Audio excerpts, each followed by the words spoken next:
Welcome back to another episode of The Art of Conversation here on The Opening Pair.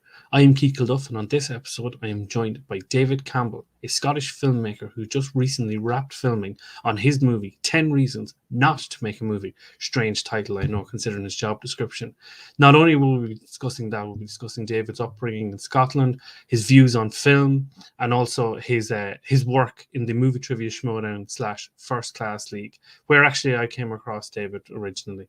It's a really, really good conversation. I hope you guys enjoy it. And without further ado, let's get into it with myself and David Campbell. David Campbell, welcome to the Art of Conversation here on The Opening Pair. Thank you so much for your time, and let's have a great conversation. Yeah, I'm very much looking forward to it. You've caught me in a day, like I was saying to you off air, just back from London off that long train across the country. You know, it's a very small country, but across the country nonetheless. So, yeah, let's hope the flavoured water I've got here keeps me, up for the rest of this chat. But I'm ready to do yes. Get some sugary intake into you. But listen, we know each other a little bit. You know that I'm not going to push the envelope too much. So this should be a nice conversation between the two of us. But I suppose, listen, as your accent kind of gives off, you are Scottish. So I am curious, because I don't quite know. Whereabouts in Scotland are you kind of from? Where were you born and raised, so to speak? Yeah, so my hometown is Erskine, which is a town probably about a 15-minute drive from Glasgow. So raised there, went Trinity High School in Renfrew, and Renfrew is currently where I reside, which is like the next town over. So slightly closer to Glasgow, right next to the motorway, but not too far afield at all. But that's sort of my background. I actually stay basically opposite to the high school that I used to go to, which was not planned, but this place was available to rent, and I went to see it and I fell in love with it. And I was just like, yeah, this is fantastic. But it's weird seeing like your old teachers in the street sometimes, like walking up and down, having a cigarette between classes, and you're just sort of sitting there in your underwear on a Friday morning off, just like, yeah, this is fun. This is fine. Yeah. But I suppose Glasgow, need I ask if you're a Celtic or a Rangers fan? Oh God, not after Sunday. I'm a Celtic fan, as you know, because you had the gall to tweet me a picture of Steven Gerrard, and I was not in the mood for it, so just swiftly ignored it. I was like not giving them the satisfaction of any reply, especially until after. I was going to reply to you if we won, but then when we lost, I was like, nah, it's not happening. But to be fair, watching the game on Sunday, I was so frustrated because, like, honestly, like Postecoglou came in and was dealt the worst hand in the world, having to take over from Neil Lennon, who ran the club into the ground last season. You know what I mean? And against the Rangers team that Steven Gerrard had organised very, very well. So I've been happy with the way we played most of this season. It just turned out that Sunday was not our day.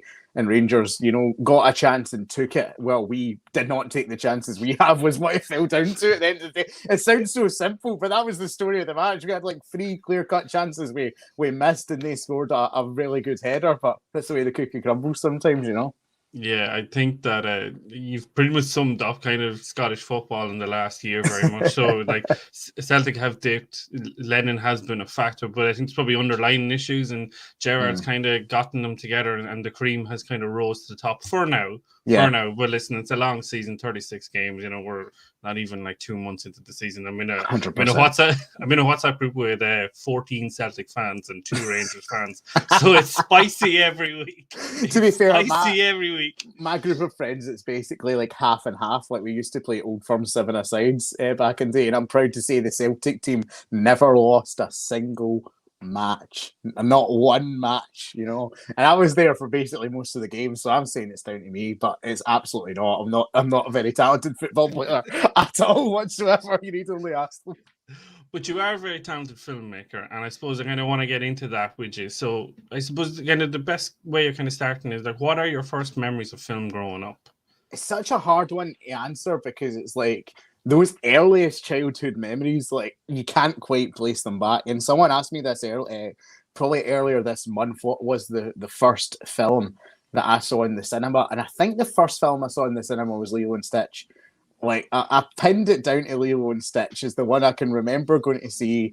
I remember where I was sitting in the cinema. It's either Lilo and Stitch or it's the Scrooge adaptation.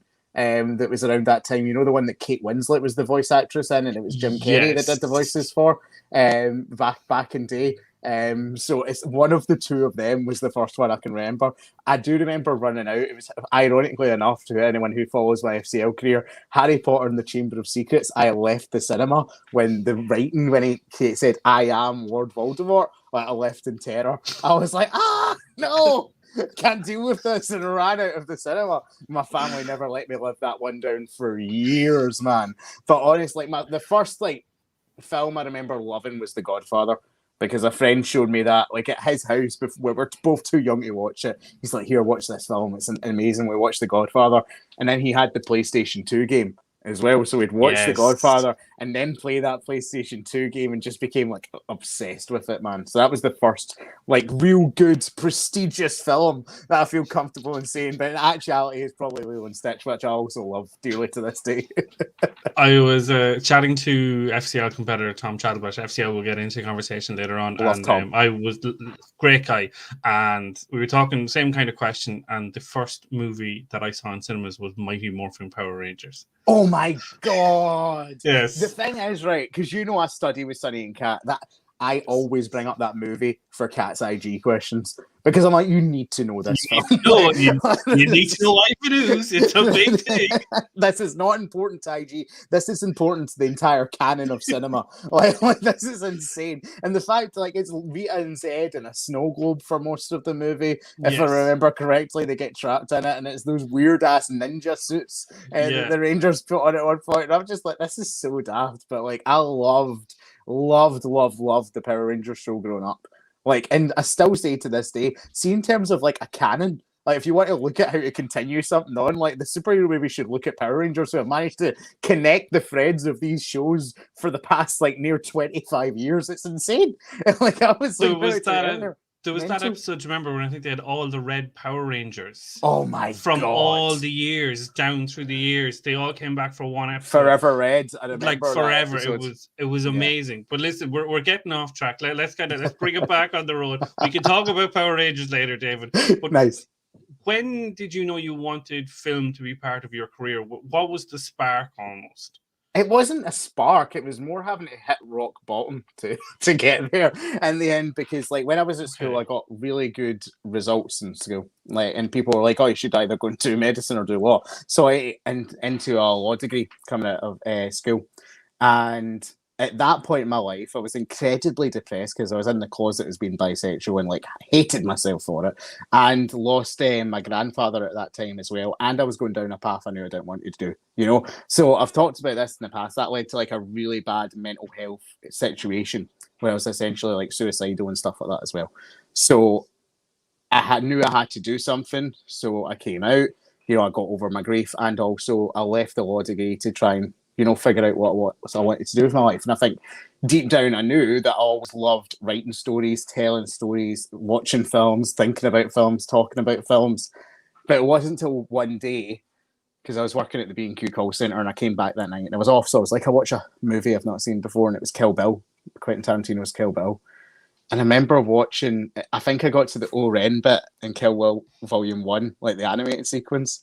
And I just sort of paused it and I was like, this is what I want to do.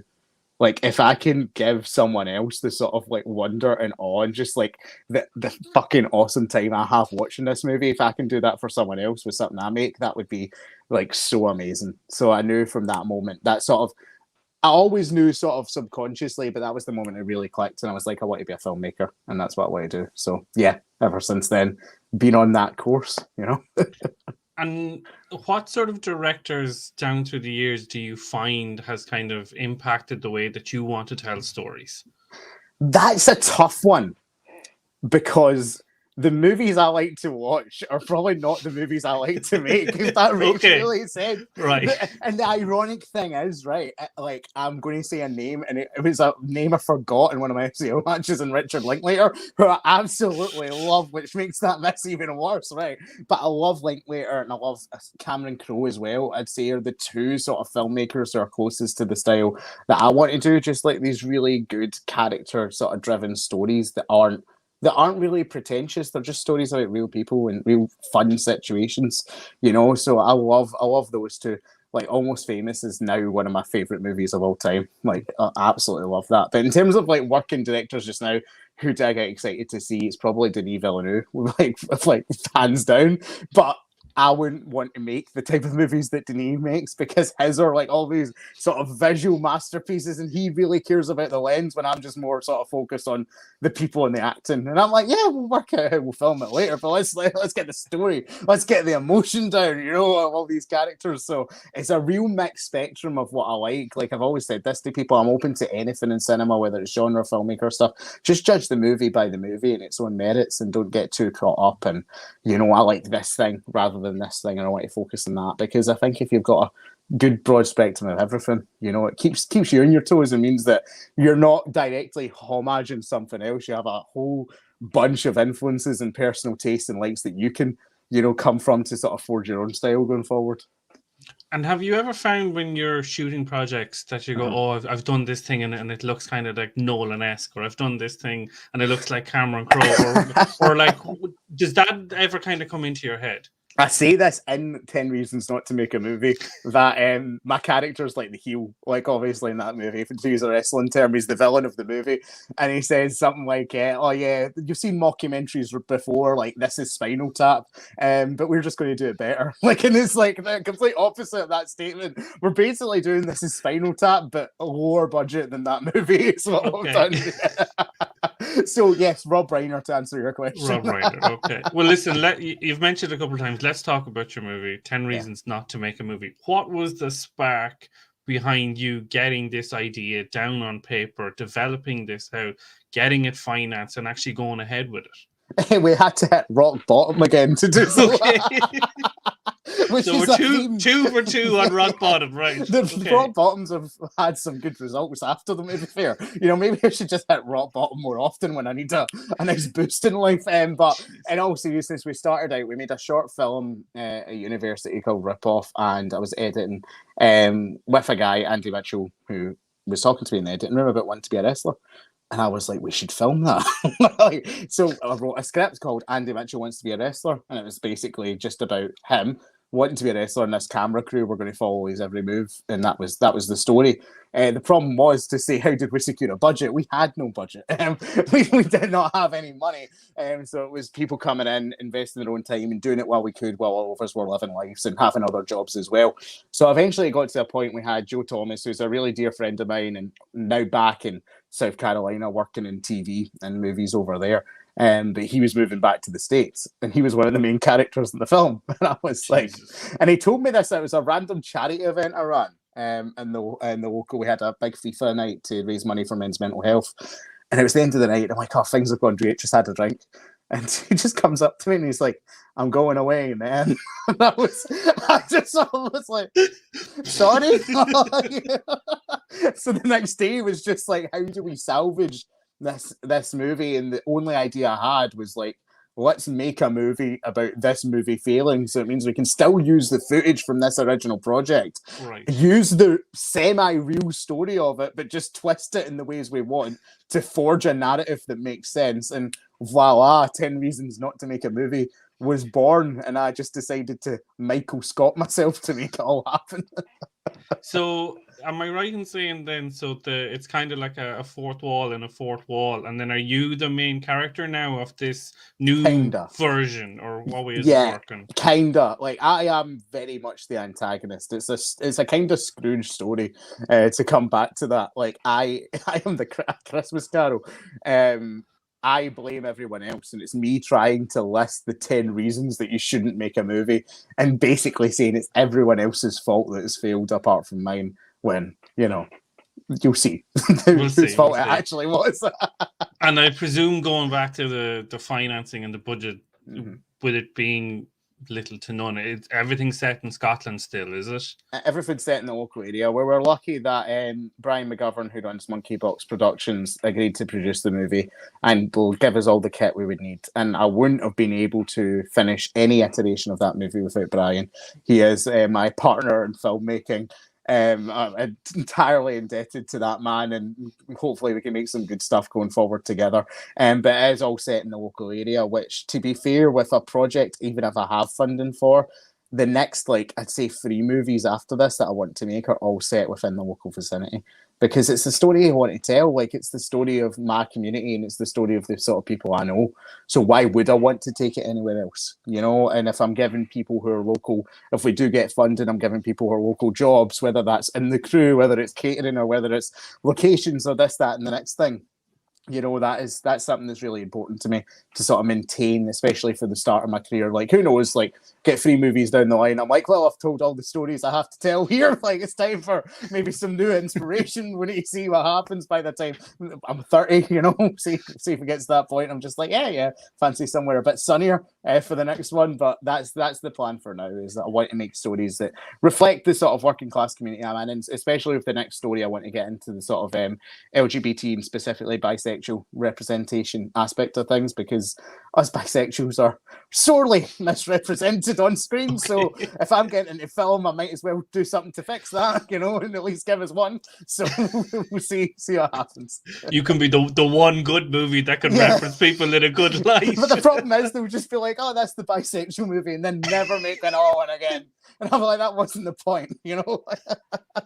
So I suppose going back then to actually the whole making of the movie, as a director, how do you know that you have got the shot that you want? Because obviously, like, for myself, kind of who is interested in movies but not on that kind of level, you'd always look at, say, the behind the scenes and the making of, and, you know, take 12, take 13, take 14. How do you know that you've got it? I think it's just a feel. It's a lot of it is a feel. You're looking at it, and you in your head, especially because I write and direct, it's actually probably tougher on everyone else because I have a very specific view of what I know it should be, and this is how it should be like, and this is how it should look, and this is how it should sound. I think it does come down to your instincts. For better or worse, directing is like just one person's vision, you know.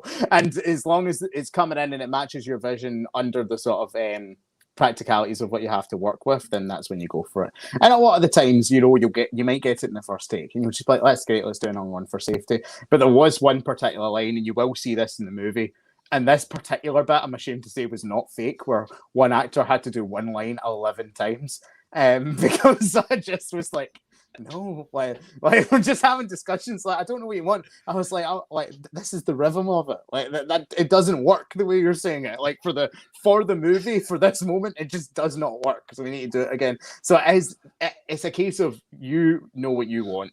Let's get it. You know, for me anyway.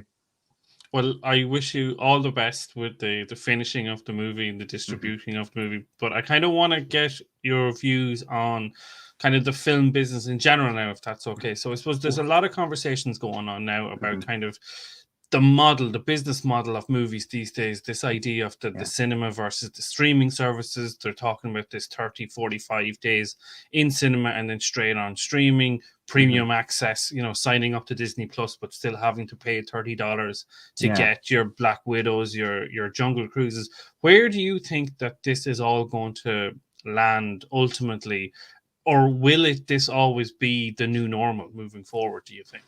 I think that we're going to move back to maybe like a sort of the 45-day window, because you've seen the HBO Max stuff like day and date. I don't think that will stay, purely because then the cinema chains are getting shortchanged, and we've seen the outcry from a lot of them over the decisions that were made. For me, I think that this new normal would be fine, because you've got to remember, like, for the normal consumer or the normal cinema goer, going to the cinema, maybe, even though I would love to do it because I have like the Limitless card, like going to the cinema for most people, even like 4 times a month, isn't feasible, you know, especially for families that are on a budget. So these streaming services and putting movies on there, like not even day and date, but like 45 days after they come out in cinema, that's a goldmine for a family that might not be able to afford to go.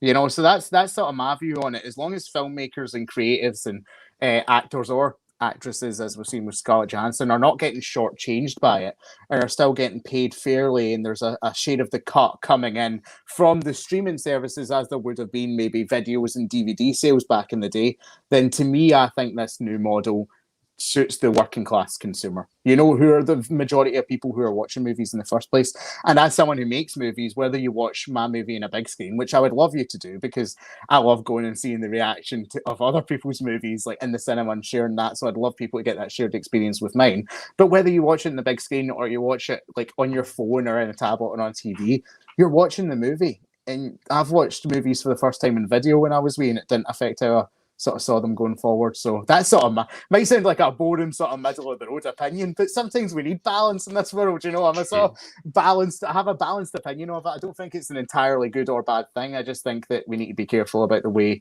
how it's maintained going forward, so the system is fair to everyone involved. Do you believe in this sort of sentence or this kind of train of thought of X movie has to be seen on a big screen?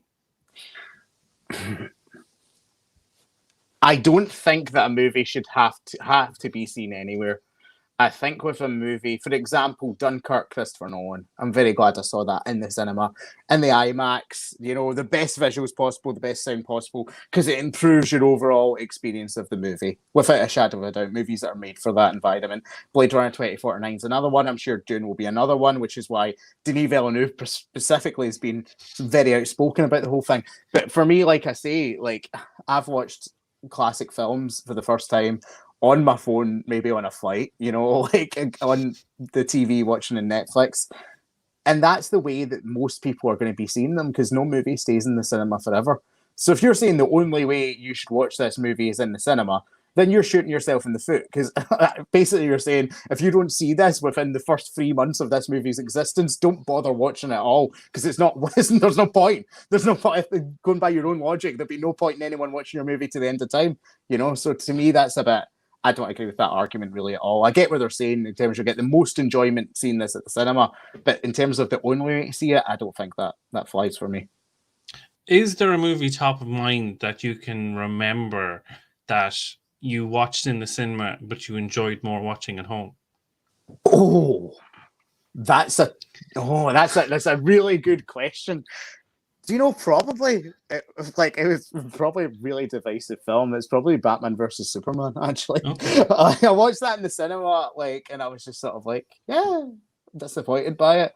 And then I remember watching it at home, just one night. I got a Chinese in, and that was on the TV. So I put it on again. And I remember watching the Holly Hunter and Jesse Eisenberg scenes in that movie.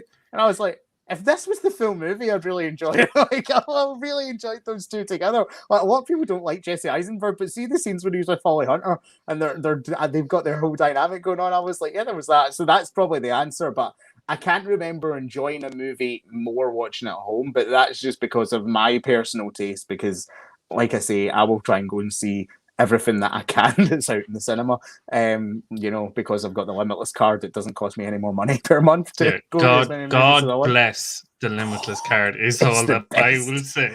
It's the best, man. Because they've reduced the price right now as well, so I'm buzzing. Yes, exactly what I was just going to say. I think it's frozen until the end of the year, I want to say, at this stage. Yeah, which is fantastic. And they've shot themselves in the foot, because I'm the type of customer they do not want to have holding that Limitless card. But it's crazy. So over here in Ireland at the moment, I think it's $16.99 for the month. But a normal cinema ticket is nearly €12. So you go twice and you've paid for it straight away. 100%. It is, and it's one of those things where they know themselves that there's a problem. They know they need more people to go to the cinema to see not the Avengers movies. You know, people will go in numbers to go and see them anyway. They know that's not the issue. They want more people to go out to see the mid to low budget movies that are being released in the Odeon and these big chains, because otherwise then they need to look at, well, what's the point in us showing these movies, if we're not going to make money back on them. So I think that the Limitless model helps with that, because film fans it's for your diehard film fans, and then they're more inclined to see anything that's there, which in turn helps the Odeon. So yeah, I like it. Listen, let's move on. Let's park film, let's park cinema, and let's not leave it behind either. And let's talk about how we actually met recently in the last kind of few months. Let's talk about the Movie Trivia Schmoedown, the FCL. So for the audience at home that has no idea what those last few words I've just said, it is a trivia league with wrestling tendencies built by the UFC ranking division is the easiest way that I can kind of come up with it, David, unless you have another way of explaining it. Batshit crazy is how I'd describe it, but yours is all exactly, divided into multiple divisions, your singles, your teams, your geek leagues, your Star Wars specific, but you're a singles player. You know all of the all the movies, all the questions, all the answers. You know that's not true. That's for my other show. David. But listen, I suppose the start of the year, we had a new system, this faction system, where there was 8 factions. Each could draft 12 players. There was a pool of about 150, 160 players, and your name was on it. I, at the time, didn't know who you were, but I would be curious now, how did you get your name in the list? Did you do the call out when they look for auditions, or just did the audition? Yeah, just did the audition, mate. And Christian liked my audition, sent me an email saying, do you want to go into the draft list? And I was like, yes. Like, absolutely. You know, I will do it. And then at that point, like you said, you didn't know my name. No one knew who I was. Like, over here, you know, in Glasgow, doing my thing when everyone else is out in LA with big presences on YouTube and stuff like that. You've got the likes of Jericho, Chris Van Vliet in the draft. You're just like, geez, oh. So I knew at that point I had to just try and make a splash. Went in basically every after show, didn't sleep for the entire month of January, essentially, up in the middle of the night, you know, and didn't get drafted in the end. But the silver lining was the FCL existed, and ever since then, like, I've just sort of been like, you know, this is home. Like, I love this league. Yeah, so again, for the audience at home, if you consider the Movie Trivia Schmoedown as like the Premiership, the FCL is almost like the Championship, if you will. Kind of, it's not exactly one to the other, but it's probably the easiest way of kind of explaining easiest comparison, yeah. But I suppose for yourself, obviously, as you alluded to, like, you didn't sleep. You went on all these American after shows at crazy times just to get your name out, to get kind of like a bit of traction going. So then to not get drafted and have that sort of heartbreak, if you will, to then turn around and be involved in the first ever minor league FCL main event, like, how, like, that roller coaster must have been. Again, going back to what we were talking about earlier, the lowest of lows brings out the highest of highs. 100%. And to me, I was flattered that Brad and the team showed a lot of, you know, faith in me to go up against easily the biggest star we had in the league, which is Cooper Barnes, Nickelodeon actor, Captain Man, you know, Mr. 2 million followers on Instagram. That wasn't intimidating at all, you know, to go up against him. And to be fair, that first match was so great, because you got to remember, I had no idea what to expect with the FCL. I had no idea how it would be being live, how I would fare in that environment, what the question difficulty would be like, what Cooper would be like, you know, because he's never been played a match before either, you know, so there was a lot of variables. And from the moment I went in there, everyone just makes you feel so comfortable. It's such a good environment. And since then, since the league has grown and I've got to know more people, yourself included, like competitors, you guys doing the after shows, the entire community is just like so fantastic, you know, and there's really no bad eggs among it. So it's great to have that type of environment where you feel proud to be part of the league, and more importantly, proud of that group of people, you know, that are around you trying to build up the same thing. Do you find, because obviously you kind of came into the league first night, big main event, got the job done. You almost overnight became like the face, the darling of the league. Did you feel huge pressure straight away, or was it just like, well, we're all kind of in this together for now until the cream rises, but I want to be at the top? Yeah, I think it showed in my next match against Nick how much pressure I felt, because you win the first main event, the hype is there. You know, that you're completely hyped up beyond what you should be, you know, and I think that was the problem, and that I wasn't listening to it in the sense that I was agreeing. I wasn't going around like, yeah, I'm the big shot, like, easily I'm going to be the first champion. Like, there's no sweat here. If anything, it was the other way. I was like, these people are going to turn on me the second I answer something wrong, or 2 wrong, or 3 wrong, or whatever, you know, and like that did get to me a wee bit. And then I've went on to have 2 losses since then, and strangely enough, I feel more liberated than ever in the league. I feel like, yeah, I'm fine now. You know, I feel more free, I feel more loose, because it's like that expectation has gone. And if anything, now I feel I can play my best gameplay, you know, because I think the fact of the matter is, the questions that I've got have got considerably harder going from match to match, which I think has been a theme of the FCL. I wouldn't necessarily say that there's been a match I've played in those 3 matches where I've played particularly badly. Like, I've not missed an obscene amount of questions. You know, I've managed to answer my 5-pointer whenever a 5-pointer has come up, you know, and push it to the limit. So I'm proud of my FCL play. I'm proud and happy and content with where I am in the league, particularly with the European invasion that recently formed in the FCL with Cat and Sonny. So yeah, long may it continue. You know, as long as Brad and the team want to keep bringing me back, I'm more than happy to keep coming, keep aspiring to maybe get that strap sent over to Glasgow, Scotland one day. I'm sure Skybound, the Movie Trivia Schmoedown, Brad, the FCL, they would only love to fork out the bill for DHL to bring that over with customs and everything. But I suppose there's been kind of like a constant theme in the conversation we've had is that, like, for the good to come out of things, you've had to hit rock bottom multiple times. And as you said, like, you've had 2 losses now in the FCL, and maybe that's, as you say, it's kind of freed you, it's liberated you, that like maybe now it's like, okay, I'm coming after all of you now because I know what it feels like to be over there and I ain't going back there, kid. Yeah, I like being the underdog in a scenario more than I like to be the guy who's expected to win. You know, and that's just the way I roll. Like you said it there, it is the theme. You know, I do my best work when the back's against the rope, so to speak. So maybe the next match that'll show, whoever it is, that'll show. You know, we'll see. Or maybe I'll lose again. That'll be horrible.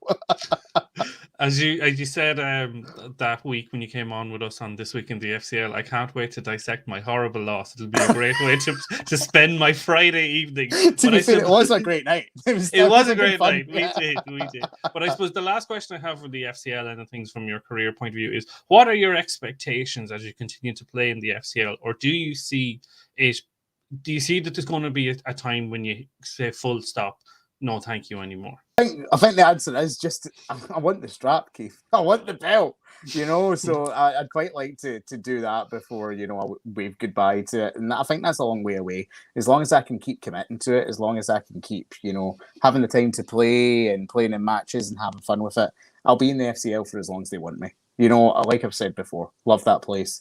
Love the thrill that comes with playing, you know, and just hopefully get a couple more wins under the belt and get this trend, you know, going that way again instead of down the way. So we'll see. Listen, David, this has been a fantastic conversation. Again, I really do appreciate you coming on and spending time with me. I have one last question that I want to run by you. It's a quick fire one. Whatever is the first thing that comes to your mind, answer. Okay. What is the last song that you sung to yourself? It was White Flag by Dido, very loudly. Okay. What a way to end things. David Campbell, you have been an absolute treat and a pleasure. Please let everybody know where they can find you, follow you, and anything you're working on at the moment. So at David Campbell _5, as you can see on the screen on Twitter. 10 Reasons Not to Make a Movie is the project that's coming up, so check that out. We have pages on Facebook, Instagram, and Twitter for updates on that project. I'm also over at First Time Films and FTTV, where I discuss films and television, funnily enough, on those podcasts. On the TV one, it's particularly the Marvel and Star Wars content, because Disney are giving us so much right now that it's hard to find time to watch anything else on television at the present time. And yeah, that's about it. Go and watch the FCL on Twitch, because this week, you know, so there were some great people playing in that. Elena, Brennan, Travis Fishburne, and, you know, Andrew's all right as well, I suppose. So go and check those guys out. I am at Kilduff89 on Twitter and Instagram. Do subscribe to the Opening Pair YouTube channel here. Also, we're on podcast form. In case you can't see my lovely face, you can hear my lovely voice in your ears. And once again, David Campbell, thank you so much for your time. This has been The Art of Conversation with David Campbell. I am Keith Kilduff, and I will see you on the next episode.